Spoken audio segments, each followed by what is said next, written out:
Santiago airline का एक विमान फ्लाइट 513 जो कि टेक ऑफ तो टाइम पर कर लेता है लेकिन फिर लैंड करता है 37 साल बाद। और वो जहां पर लैंड करता है वहां ना तो कोई सूचना दी जाती है और ना ही कोई परमिशन ली जाती है। जब वहां का स्टाफ उससे संपर्क करने की कोशिश करता है तो सामने से कोई भी रिस्पांस नहीं मिलता। जब एयरपोर्ट का स्टाफ वहां पर देखने जाता है तो अंदर का माहौल देखकर सबके होश उड़ जाते हैं। तो आखिरकार टेक ऑफ के बाद वो फ्लाइट 37 साल तक कहाँ थी और जब 37 साल बाद वापस आई तो उसे कौन उड़ा रहा था। एटीसी के कर्मचारियों ने फ्लाइट के अंदर ऐसा क्या देख लिया जिससे उनकी नींद उड़ गई। ब्राजील ने आखिरकार इस बात को क्यों छुपा के रखा, इन सारे सवालों का जवाब आज भी किसी के पास नहीं है। इस एरोप्लेन के इस तरह गायब हो जाने से उसमें सफर कर रहे यात्रियों के परिजन बिल्कुल दुखी थे और जानना चाहते थे कि आखिरकार प्लेन के साथ ऐसा क्या हो गया। लेकिन सैंटियागो एयरलाइन के पास इसका कोई जवाब नहीं था और ब्राजील की सरकार भी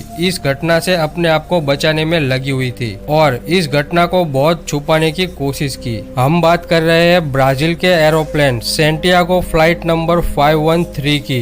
ये विमान 4 सितंबर 1954 को वेस्ट जर्मनी के आकिन इंटरनेशनल एयरपोर्ट से अपने निर्धारित समय पर 88 यात्री और 4 क्रू मेंबर को लेकर अपने देश ब्राजील के पोर्ट एलेग्रे इंटरनेशनल एयरपोर्ट आ रही थी। और फ्लाइट के कप्तान मिगुएल विक्टर क्यूरी को मालूम नहीं था कि आगे उनके साथ क्या होने वाला है। वेस्ट जर्मनी से ब्राजील की कुल हवाई दूरी 18 घंटों की थी, मगर उड़ने के कुछ ही घंटों बाद फ्लाइट 513 एटीसी के रडार से गायब हो गई। ये देखकर एटीसी के कर्मचारी आश्चर्य में पड़ जाते हैं तो वे थोड़ा वेट करते हैं, लेकिन कुछ मिनटों बाद भी जब फ्लाइट 513 रडार पर नजर नहीं आती तब उनके होश उड़ जाते हैं और वे लगातार उससे संपर्क करने की कोशिश करते रहते हैं, मगर फ्लाइट 513 की तरफ से कोई रिस्पांस नहीं मिल रहा था। और फिर ये देखकर तत्काल एटीसी की मीटिंग बुलाई जाती है जिसमें ब्राजील और जर्मनी के कुछ उच्च अधिकारी शामिल थे, लेकिन मीटिंग में किसी को कुछ समझ में नहीं आ रहा था। फिर काफी चर्चा विचारणा के बाद एटीसी ने एक खोजकर्ता की टीम बनाई और अटलांटिक महासागर की ओर रवाना कर दिया, क्योंकि प्लेन का संपर्क जब टूटा था तब वे आखिर में अटलांटिक महासागर के ऊपर उड़ रही थी।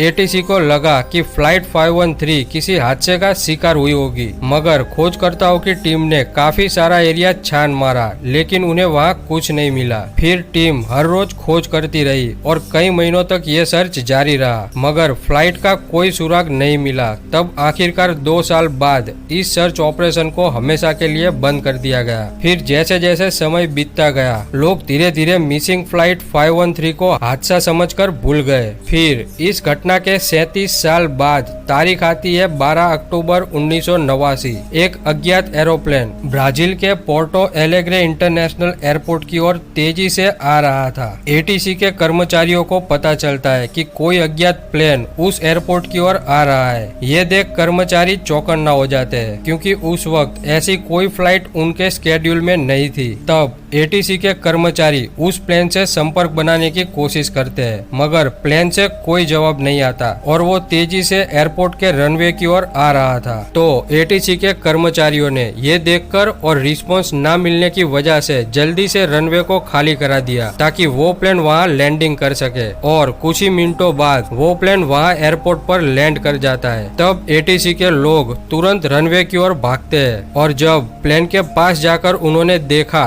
तो उनके पैरों तले जमीन खिसक गई, क्योंकि वो प्लेन सैंटियागो एयरलाइन कंपनी की थी और ये कंपनी 1956 में यानी फ्लाइट 513 गायब होने के 2 साल बाद बंद कर दी गई थी और ये प्लेन बिल्कुल नई लग रही थी। ये देख उन्हें कुछ समझ नहीं आ रहा था, लेकिन असली डराने वाली बात अभी बाकी थी। जब प्लेन से कोई बाहर नहीं निकला तब एटीसी के अधिकारियों ने कुछ कर्मचारियों को अंदर जाके देखने को कहा। तब कुछ कर्मचारी अंदर जाते हैं और जैसे ही अंदर का नजारा देखते हैं तो वो सारे चीख उठते हैं, क्योंकि पूरा प्लेन कंकालों से भरा हुआ था। हर एक सीट पर कंकाल था। फिर जब कॉकपिट का दरवाजा खोला गया तो प्लेन चला रहे कप्तान मिगुएल विक्टर क्यूरी का कंकाल देखा और उनके हाथों में प्लेन का कंट्रोल था। और ये फ्लाइट थी सैंटियागो एयरलाइन की फ्लाइट नंबर 513 जो कि 47 साल पहले गायब हो चुकी थी। फिर ब्राजील की सरकार के पास इस घटना का कोई जवाब नहीं था। तब उन्होंने इस घटना को छुपाने की कोशिश की,